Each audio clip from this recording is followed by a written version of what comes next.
السلام علیکم۔ میں اسد آپ کی خدمت میں دین یعنی نظام، اس کے متعلق جو ہے وہ ہم بات کر رہے تھے، اور بالخصوص جو نبی اکرم صلی اللہ علیہ وسلم نے جو نظام قائم کیا اس کے جو ہیں جدوجہد سمرائز کر رہے تھے۔ تو اس میں گزشتہ نشست میں ہم نے بات کی تھی کہ اس جدوجہد کے 3 بڑے دائرے ہیں۔ آج کی نشست میں ہم جو ہیں یہ جو اس میں جو اہم ترین دائرہ جو ہے جو امر بالمعروف نہی عن المنکر کا تھا، جس کے نتیجے میں یہ پورا جو ہے اسلام کا جو نظام قائم ہوتا ہے۔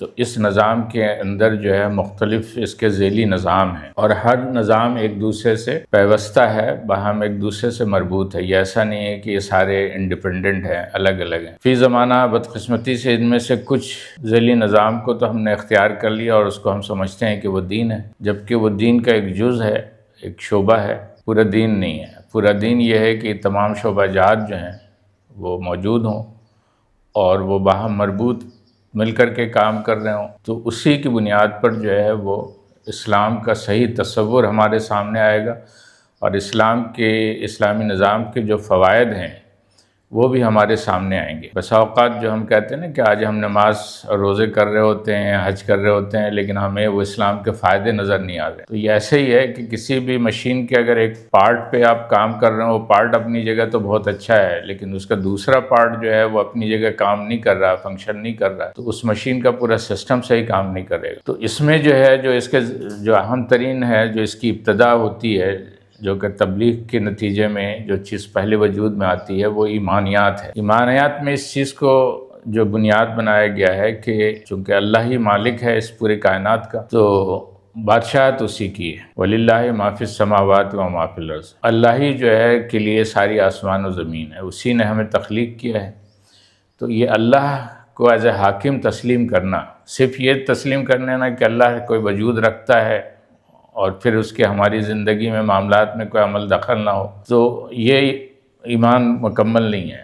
اس میں تو پھر یہ ہے کہ اللہ تو ہے، لیکن عملی طور پہ احکام اگر دوسرے کے چل رہے ہیں تو یہ ایک طرح کا شرک ہے۔ بھئی جو شرکیہ نظام ہے وہ سارا اسی پہ ہوتا ہے کہ اللہ کے علاوہ دوسروں کو احکام میں شامل کر لیا جائے۔ ایمانیات میں وہ یہ ہے کہ اللہ تبارک و تعالیٰ جو ہے وہ اپنا پورا نظام جو ہے وہ فرشتوں کے ذریعے چلا رہے ہیں، تو اسی لیے فرشتوں پہ بھی ایمان رکھنا۔ اللہ کا جو نظام زمین پہ قائم ہوتا ہے وہ رسولوں کے ذریعے سے قائم ہوتا ہے، تو رسولوں پہ بھی ایمان رکھنا۔ وہ رسول جو ہیں وہ اپنی طرف سے کچھ نہیں کہتے، بلکہ اللہ کی طرف سے نازل کردہ احکامات کی صورت میں اس کا نفاذ کرتے ہیں۔ تو جو نازل کردہ احکامات کا جو مجموعہ ہے، وہ جو کتاب اللہ ہے اور آخری کتاب قرآن مجید ہے، اس کا ایمان رکھنا۔ اور پھر یہ ہے کہ اسی طرح کہ یہ جو انسان، ہم جو بھی مومن زمین پہ عمل کرے گا، بہرحال ایک دن اللہ کے حضور جو ہے اس کو پیش ہو کر کے اس کی جواب دہی کرنی ہوگی۔ تو یوم آخرت میں جو ہے اس کا دوبارہ اٹھائے جانا، اور اس میں جو ہے کامیابی کی صورت میں انعامات ہیں، اللہ کی رضا ہے جو جنت کی صورت میں، اور ناکامی کی صورت میں اللہ کی ناراضگی ہے، اس کا غضب ہے، اور وہ جہنت کی صورت میں۔ ان سب کو ماننا، اور اس طرح ماننا کہ اس کے وجود کو اپنے دور پر جو ہے وہ حاضر رکھنا شعوری طور پر۔ ہمارے یہاں ہوا یہ ہے کہ ہم نے کہا کہ یہ غیب پہ ایمان لانا، تو غیب بھی اس لیے کہا گیا ہے کہ وہ چیز ہمیں ہمارے حواس میں نظر نہیں آتی۔ اللہ کو ہم دیکھ نہیں سکتے، فرشتے کو ہم دیکھتے نہیں ہیں، جنت جہنم ہمارے سامنے موجود نہیں ہے، لیکن بنیادی طور پہ یہ غائب نہیں ہے۔ ہم کیا کرتے ہیں کہ ہم انہیں غائب بھی کر دیتے ہیں، یعنی ہم نماز پڑھ رہے ہوتے ہیں، ہمارے شعور میں یہ نہیں ہوتا کہ ہم اللہ کے حضور کھڑے ہیں، اور اس لیے نہیں ہوتا کہ ہم نے اللہ کو غائب رکھا ہوا ہے۔ تو اللہ غائب ہے، غائب نہیں ہے۔ اسی طرح فرشتوں کو ہم مانتے تو ہیں لیکن ان کو غائب رکھا ہوا ہے، حالانکہ جب ہمیں یقین ہے کہ فرشتے ہمارے پاس موجود ہوتے ہیں، وہ ہمارے سارے اعمال کو لکھ رہے ہوتے ہیں۔ یہی وجہ ہے کہ وہ شعور میں نہ ہونے کی وجہ سے ہم سارے گناہ اور اللہ کی نافرمانیاں کر رہے ہوتے ہیں، اور ہمیں احساس تک نہیں ہوتا کہ یہ ساری ہماری نافرمانیاں لکھ لی گئیں۔ اسی طرح ایمانیات کے بعد جو دوسرا اہم شعبہ ہے وہ عبادات کا ہے، یعنی یہ وہ احکام کی جو ہے وہ پہلے جو اہم دائرہ ہے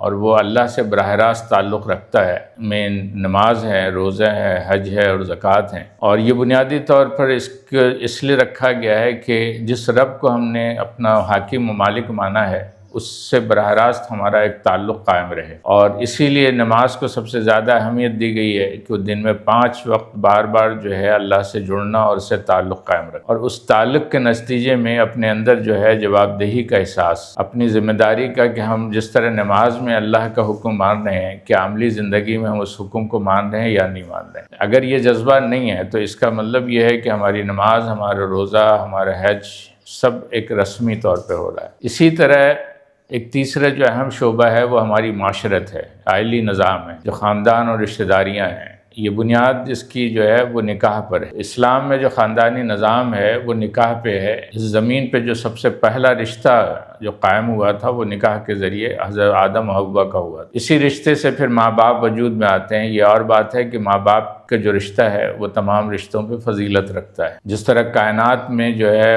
سب سے افضل و اعلیٰ جو ہیں وہ اللہ تبارک و تعالیٰ کی ذات ہیں، تو زمین پر جو ہیں وہ رشتوں میں جو ہیں وہ سب سے زیادہ اعلیٰ و افضل جو ہیں وہ والدین کی ذات۔ اللہ تعالیٰ نے اپنی بندگی کے بعد اگر کسی کا حق متعین کیا ہے، اس پہ تنبیہ اور واضح ہدایت دی ہیں، تو والدین کے حقوق ہیں۔ اس کے علاوہ بھی جو بھی ہماری ذمہ داریاں ہیں، معاشرے میں جو بھی ہمارے طبقات اور تعلقات ہیں، ان سب کی جو ہے وہ اصول ضوابط بیان کیے گئے ہیں۔ وراثت کے قانون ہیں، رشتہ داروں کے لین دین ہے، پڑوسیوں کے حقوق ہیں، اور یہ پورا ایک نظام ہے۔ اور یہ ہو نہیں سکتا کہ ایک طرف آدمی اللہ کو مانے، یہ ہو نہیں سکتا کہ صرف اللہ کے آگے آدمی نماز کے لیے کھڑا ہو اور پھر وہ مومن جو ہے معاشرت میں جو ہے وہ ناانصافی کرے، لوگوں کو حقوق کرے، ہمارے والدین کی نافرمانی کرے، اپنی بہنوں کے بھائیوں کے حقوق ضبط کرے، پڑوسیوں کے ساتھ زیادتی کرے۔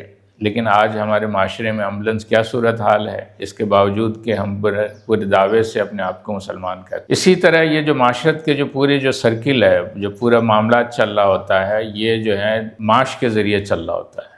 معاش کے بغیر، مال کے بغیر جو ہے کوئی نظام دنیا کا نہیں چلتا۔ دنیا کا کسی پسماندہ ترین بھی نظام کو آپ اٹھا کے دیکھ لیں جو کسی جنگل میں قائم ہے، وہاں بھی کوئی نہ کوئی معاشی نظام ہوگا۔ تو اسلام کا جو معاشی نظام ہے وہ بنیادی طور پر خرچ کرنے پہ ہے کہ حلال ذریعے سے کمایا جائے اور اس کو لوگوں پہ خرچ کر دیا جائے، تاکہ خرچ کرنے سے یہ ہوگا کہ معاشرے کے اندر فلاحی سرگرمیاں، معاشرے کے اندر خیرخواہی، اور وہ لوگ جو کم وسائل رکھتے ہیں ان کے اندر قوت خرید پیدا ہو، ان کے اندر بھی جو ہے وہ معاشرے کے اندر بہتر زندگی گزارنے کی صلاحیت پیدا ہو۔ اسی وجہ سے اللہ تعالیٰ نے سود کے نظام کی مذمت کی ہے، اس کو حرام قرار دیا ہے، کیونکہ سود کے نظام میں خرچ کرنے کے بجائے پیسہ جمع کر جذبہ بڑھتا ہے، اور لوگ جو ہے پیسہ جمع کر کے زیادہ سے زیادہ سود کے ذریعہ مال کمانا چاہتے ہیں۔ تو اس کی بھی معاشی نظام کی بھی پوری تفصیل ہے، اور اس تفصیل میں یہ ہے کہ جہاں اللہ نے طب کے حقوق اور اس کے حسابات رکھے ہیں، مال میں زکوٰۃ کا حساب رکھا ہے، صدقات ہیں، وہیں یہ ہے کہ اللہ تعالیٰ نے ایک عمومی اصول بھی دے دی کہ لا تظلمون ولا تظلمون، یعنی کوئی ایسی معاشی